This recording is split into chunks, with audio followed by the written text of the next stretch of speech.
আসসালামু আলাইকুম। আশা করছি তোমরা সবাই ভালো আছো। তো আমিও ভালো আছি। আজকে ছাদ বাগানে একটা নতুন ভিডিও নিয়ে তোমাদের সামনে হাজির হলাম। ছাদ বাগানে আমি কী করি সেটাই তোমাদের সঙ্গে আজকে শেয়ার করব। তো প্রথমেই বলি যে যারা আমার চ্যানেলটা নতুন দেখো তারা অবশ্যই আমার চ্যানেলটা সাবস্ক্রাইব করবে, আর যারা অলরেডি সাবস্ক্রাইব করেছো তাদের অসংখ্য ভালোবাসা। তো প্রথমেই আমি আমার ছাদ বাগানে একটা জিনিস দেখাই, সেটা হলো আমার ছাদ বাগানে তো তোমরা জানো যে পুঁইশাক প্রচুর হয়েছে। তো পুঁইশাকে সেরকম যত্ন করতে হয় না, কিন্তু একটা বেডে আমার পুঁইশাকগুলো কি পোকা ধরেছে আমি বুঝতে পারছি না। তো পাতাগুলো সব এরকম করে কেটে কেটে খেয়ে নিয়েছে, মানে নিচেরগুলো। তো আজকে ভাবলাম ওগুলো সব কেটে দেবো, কারণ পাতাগুলোর জন্য পুঁইশাকটা হচ্ছে না ঠিকঠাক করে। তো ওই জন্য আমি এই যে পাতাগুলো কাঁচি দিয়ে সব কেটে কেটে দিচ্ছি। তো এই বেডটাতেই ধরেছে, আর বাকি বেডগুলো ভালোই আছে, ওখানে কিছু হয়নি। তো যাই হোক, আমি বুঝতে পারছি না, একটা মানে কালো কালো মানে ছোট ছোট পোকা ধরেছে। তো কিসের জন্য ধরেছে আমি একদম বুঝতে পারছি না, শুধু একটা বেডেই ওরকম হয়েছে। তো ওগুলো সব আমি পরিষ্কার করলাম, আর কিছু শাকও তুলে নিব, তো সেটাও তোমাদের সঙ্গে শেয়ার করছি। তো দেখতে পাচ্ছ পুঁইশাকগুলো এত সুন্দর গ্রো হয়েছে, আর আমি ওখানে একটা ছোট্ট মাচা করেছি, ওই মাচাটায় সব উঠে যাচ্ছে। মানে আমার আর পুঁইশাক বাজার থেকে কিনে আনতে হবে না, এই ছাদের পুঁইশাকই হয়ে যাবে। আর আমি বেশ মানে অনেক দিন ধরেই আমি পুঁইশাক ছাদ থেকেই তুলছি। তো যাই হোক, মানে ভালোও লাগছে যে আমার পুঁইশাকের মানে ছাদের আমার পুঁইশাক দিয়ে রান্না হচ্ছে বা আমাদের খাওয়া হচ্ছে। তো যাই হোক, তো তোমাদের সঙ্গে একটু শেয়ার করলাম, ভালোই লাগলো। কিন্তু একটা বেডে ওরকম হয়েছে, একটু মনটা খারাপ লাগছে যে কী কারণে হচ্ছে। তো আমি পাতাগুলো সব কেটে দিলাম। তো এবার দেখি হয় কি হয় না, তারপর একটা জৈব সার করে দিতে হবে। তো এইদিকে আমি পুঁইশাকগুলো যেটা করে মানে লাগে না বা পাতাগুলো বড় হয়ে গেছে, তো সেগুলো তুলে নিলাম। তো এদিকে কিছু পুঁইশাক তোলার পর কিছু সবজিও তুলবো। সবজি বলতে তোমরা জানোই আমার ছাদ বাগানে ঢ্যাঁড়স গাছ আছে, আর সেই ঢ্যাঁড়স গাছগুলো প্রতিদিনই মানে একদিন পর পর তুলতে হয়, না হলে নষ্ট হয়ে যায়। আর আমি কালকে বিকালবেলা কিছু ঢ্যাঁড়স গাছ একটা বেডে দিয়েছি, মানে বড় বড়ই ঢ্যাঁড়স গাছ ছিল, তো একটা গাছের নিচে ছিল, তো ওগুলো ওখানে রাখা যাবে না, তো একটা নতুন বেড করে দিয়েছি, সেটাও তোমাদের দেখাচ্ছি একটু পরে। তো আমার পুঁইশাক তোলা হয়ে গেল, দেখো কতগুলো তুলে নিলাম। তো 3-4 দিন পরে আবার এরকমই আমি তুলতে পাবো আমার ছাদ বাগান থেকে। আর দেখতে পাচ্ছ ঢ্যাঁড়স গাছগুলো কত বড় হয়েছে, আর ঢ্যাঁড়সও হয়েছে। তো এখানে কটা গাছ আছে আমার, এরকম 2-3 দিন পর পর আমি তুলে নিই। তো ভাবলাম যে না, আর কটা গাছ দেই। তো গাছটা হয়েছে, আমি তোলার সময় পেনি, তো কালকে বিকালবেলা দিয়েছি, তো ভিডিওটা করিনি। তো আজকে আমি দেখাবো যে ঢ্যাঁড়স গাছগুলো আমি কোন বেডে দিয়েছি। আর এত সুন্দর গ্রো ঢ্যাঁড়স গাছে, সেরকম যত্নও করতে হয় না ঢ্যাঁড়স গাছের।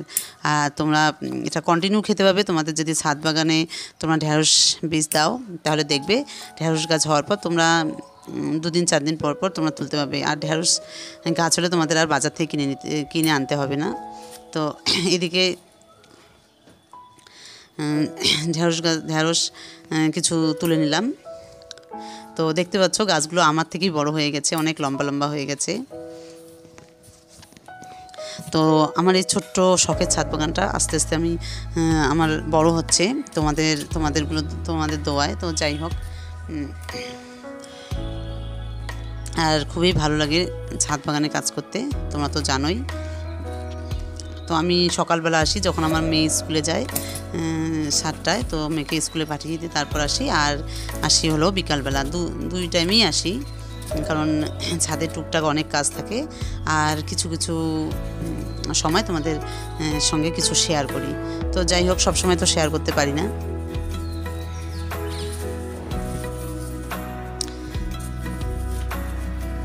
তো এদিকে আমি ঢ্যাঁড়স তুললাম, তুলে ওইদিকে একটা কুমড়ো গাছ আছে, তো ওটাও ঠিক করে দিলাম। এই যে আমি এখানে কটা ঢ্যাঁড়স তুলে নিলাম, আর একটা পুঁইশাকের গাছও আছে ওখানে তুললাম। তো এইদিকে একটা টবে আমি পালং শাক দিয়েছি, আর এখানে একটা তরমুজ গাছও হয়েছে। তো ভাবলাম পালং শাক সেরকম গ্রোটা হচ্ছে না, তো ছোট ছোটোই আছে, তো ভাবলাম এগুলো তুলে দিয়ে আমি এখানে কিছু গাছ বসিয়ে দিই। কারণ আমি ছোট ছোট যে বেড বানিয়েছি গ্লাসে, তো সেখানে মরিচ আর হলো টমেটো গাছ আছে, তো ওগুলো নষ্ট হয়ে যাবে। ভাবলাম তো এগুলো তুলে আর একটু এখানে মাটি দিয়ে বসিয়ে দিই। তো এই জন্য আমি এখানে সব পালং শাকগুলো তুলে নিলাম। তো এটাও এখন রান্নার জন্য হয়ে যাবে। আর আমার ছাদে কিছু করলা হয়েছে তোলার মতো, তো আজকে আমি আর তুলব না করলা, তো সেটা আমি কালকে তুলব।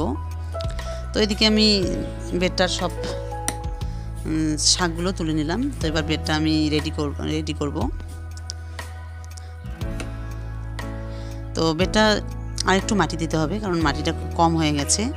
যেহেতু আমি গাছ লাগাবো, তো মাটিটা একটু বেশি লাগবে। আর শাক যখন করব, তো শাকের ক্ষেত্রে সেরকম মাটি লাগে না, অল্পতেই হয়ে যায়। আর আমি বেডগুলোতে সব হালকা করে দিয়েছি, কারণ যেহেতু আমি ছাদে দিয়েছি, এত বেড বানিয়ে যদি ছাদে সেই ভারী ভারী বেড দাও, তাহলে ছাদের ওয়েটটাও বেড়ে যায়। তো ওই জন্য হালকা করে বেড বানিয়েছি। আর হালকা করে বেড বানানোর আমি ভিডিও দিয়েছি, তোমরা দেখে নিও আমার চ্যানেলে। তো এই যে দেখতে পাচ্ছ আমি পুরো রেডি করে নিচ্ছি। তো এটাতে আমি মরিচ আর টমেটোর চারা বসাবো। আর আমি কোথায় চারা করেছি সেটাও তোমাদের দেখাচ্ছি।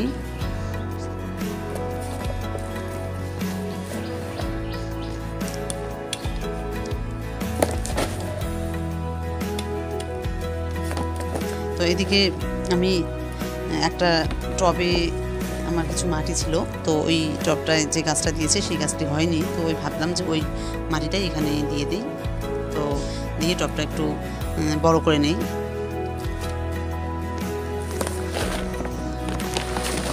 তো এই যে দেখতে পাচ্ছ যে গ্রো ব্যাগটায় আমি বেড বানিয়েছি, ওই বেডটাই গাছটা হয়নি যেহেতু, তো মাটিগুলো এখানেই দিয়ে দিলাম। তো নিচে দেখো ছাদ ওয়েস্ট আছে, তো এখানে ছাদ ওয়েস্ট আমি রেখে দিলাম, কারণ যেহেতু আমি এই বেডটাতে নিচেই আমার ছাদ ওয়েস্ট কিচেন ওয়েস্ট আছে, তো আর দেওয়া যাবে না। তো ওই জন্য ওটা আমি নামিয়ে নিলাম। তো এই দেখো মাটিগুলো একদম কত সুন্দর করে নিলাম। তোমরা এরকম করে যদি বেড পড়ে থাকে, তাহলে সেক্ষেত্রে তোমরা এরকম করে করতে পারো। আর এই যে আমি টবগুলো বের করে এখানে যে গাছগুলো আছে সব দিয়ে দিচ্ছি, কারণ যদি ওই ছোট ছোট বেডে থাকে তাহলে পুরো নষ্ট হয়ে যাবে গাছগুলো। তো ভাবলাম যে এটাতে দেই, যখন একটু বড় হবে আমি সব ছোট ছোট বেড যে গাছগুলো বানিয়েছি সব এখানে দিচ্ছি, কারণ এগুলো আরও একটু বড় হোক, তখন আমি আলাদা আলাদা বেডে দিয়ে দেবো। আর এখনই যদি আমি আলাদা আলাদা করি তাহলে অনেক জায়গার দরকার আছে। তো ভাবলাম যে এগুলো আরও একটু বড় হোক, যেহেতু অনেক ছোট আছে গাছগুলো, তো এই জন্য এখানে দিয়ে দিলাম। তো আমার ভিডিওগুলো যদি তোমাদের ভালো লাগে, তাহলে অবশ্যই আমাকে সাবস্ক্রাইব করবে। আর যারা অলরেডি সাবস্ক্রাইব করেছো তাদের অসংখ্য ভালোবাসা। তো দেখতে পাচ্ছ মরিচের গাছটা সব আমি এখানে দিয়ে দিচ্ছি। এখানে মরিচের গাছ, টমেটোর গাছ সব একসঙ্গে দিয়ে দিচ্ছি, কারণ যখন এগুলো বড় হবে তখন আমি আলাদা আলাদা করে দেব। আর এখানে 2-3টা গাছ রেখে দেবো এই বেডটাতে। আর আজকে আমি কিছু চারাও বসাবো বেডে, তো সেটাও তোমাদের সঙ্গে শেয়ার করব। তো আর যেহেতু বর্ষা মনে হয় লাগবে, এখন আজকে বৃষ্টি, কালকে রাত্রিবেলা একটু বৃষ্টি হয়েছে, আর আজকে হয়নি।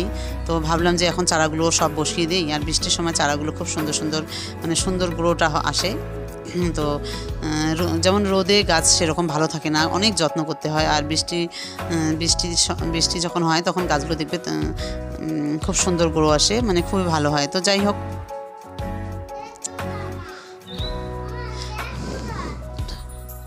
তো এদিকে দেখতে পাচ্ছ মানে গাছগুলো আমি সব বসালাম।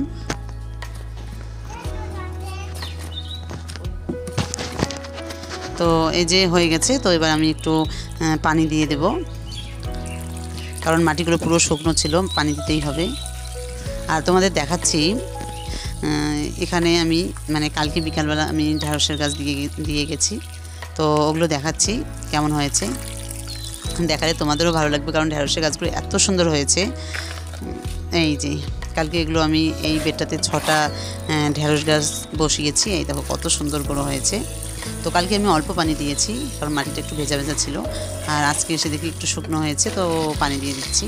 আর দেখো কেমন হয়েছে, তোমরা অবশ্যই কমেন্ট করে জানাবে যে ঢেঁড়সের গাছগুলো কেমন হয়েছে। এই দেখো কত সুন্দর গ্রো হয়েছে। আর আমি সবসময় ছাদে যদি আসি, কোনো টব ফাঁকা থাকে বা বড় বেড থাকে, তো পাশে আমি বীজ বসিয়ে দিই। তাহলে যদি যখন চারা হয় তখন আমি অন্য বেডে বসিয়ে দিই। যে এখানে দেখতে পাচ্ছ যে মরিচের চারাগুলো দিয়েছি, কত সুন্দর হয়েছে। আর এই যে গাছটা দেখতে পাচ্ছ, এই গাছটা হলো কিউই গাছ। তো এটা আমি অনলাইনে এনে দিয়েছি, তো খুব সুন্দর গ্রো হয়েছে আর অনেক বড় হয়েছে। আর এই যে একটা বেড রেডি করেছি, তো এই বেডটাতে আমি কি দিব তোমাদের দেখাচ্ছি। আর বেডটা চেয়ারের উপরে রেখেছি, কারণ হলো যে বেডটার উপরে একটা মাচা আছে। তো যে গাছটা দিব, তো ওই গাছটা উঠে একদম মাচায় উঠে যাবে, তো ওই জন্য আমি চেয়ারের উপরে দিলাম। তো এই যে এখানে এই একটা ঝিঙে গাছ আছে, তো ঝিঙে গাছটা অনেক বড় হয়ে গেছে। আর একটা টবেই যেহেতু মানে বেডটা একটু বড়, তো যাই হোক এখানে একটা লেবু গাছ আছে, আর লেবু গাছটার ফুলও খুব সুন্দর চলে আসছে। আর একটা করলা গাছ আছে, আর করলা গাছটা এত সুন্দর হয়েছে, মানে এত সুন্দর হয়েছে, আর করলাও প্রচুর ধরেছে। তো যাই হোক এত গাছ একটা বেডে রাখা যাবে না, তো এই জন্য আমি এটা তুলে বেড আলাদা করলাম।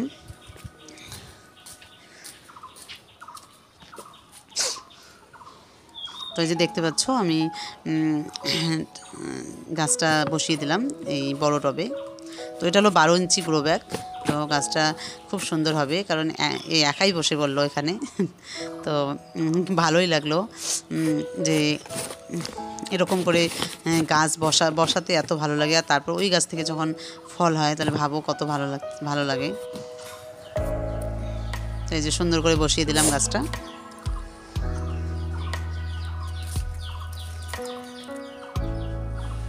তো এবার একটু সাইড করে পানি দিয়ে দিলাম। আর যেহেতু রোদটা সেরকম নেই আজকে, তো ছায়া রাখতে হবে না, এখানেই ভালো থাকবে।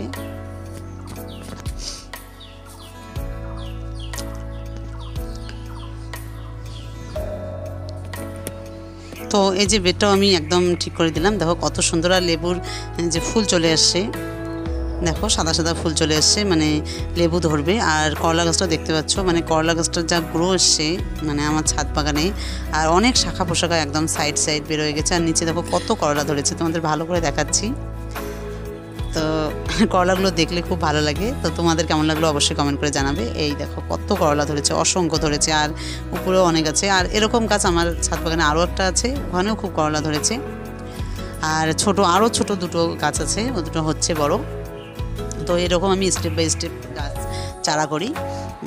তো যাই হোক এখানে আরেকটা বেড আছে, এখানে পাশে ঝিঙে গাছ আছে। তো সাইডটা একদম ফাঁকা, যেহেতু বেডটা অনেক বড়, তো ভাবলাম এখানে কিছু বীজ বসিয়ে দিই। তো কি বীজ বসিয়ে দিই তোমাদের দেখাচ্ছি। তো তার আগে আমি বেডটা একটু ভালো করে উর্বর করে নেই, কারণ এখানে যদি বীজ দেই তাহলে সেক্ষেত্রে মাটিটা শক্ত হয়ে আছে, এটা ঠিক করে নিচ্ছি। তো আমি এরকম করেই করি, যে এক সাইডে বড় বেড হলে এক সাইডে যদি একটা গাছ থাকে, তাহলে সেক্ষেত্রে আমি আরেকটা গাছ দিয়ে দিই। এরকম করেই আমি বীজ বসাই। তাহলে যখন বীজটা হয়ে যায় ছোট থেকে, আমি একটু সাইজ মতো হলে আমি অন্য বেডে বসিয়ে দিই। তো এখানে আবার কিছু ঢেঁড়স বীজ নিয়ে নিলাম। তো তোমরা দেখতে পেরেছো আমি ঢেঁড়স আমরা এখন খাচ্ছি। তারপর আবার একটা বেডে পুরো কালকে দিয়েছি, ওটা কদিন পরে হবে। তো আর কটা দিচ্ছি। তো স্টেপ বাই স্টেপ এরকম করে দিলে খুবই ভালো হয়। আর তোমরা একটা খাওয়ার যখন ঢেঁড়স গাছ শেষ হবে তো আরেকটা হবে, এরকম করে চলবে। তো যাই হোক এখানে দিলাম। আর এখানে একটা ঝিঙে বীজ বসালাম। তো ঝিঙে গাছটা পাশে বসালাম, এটার হলে আমি তুলব না, এটা মাচাতে উঠে যাবে। তো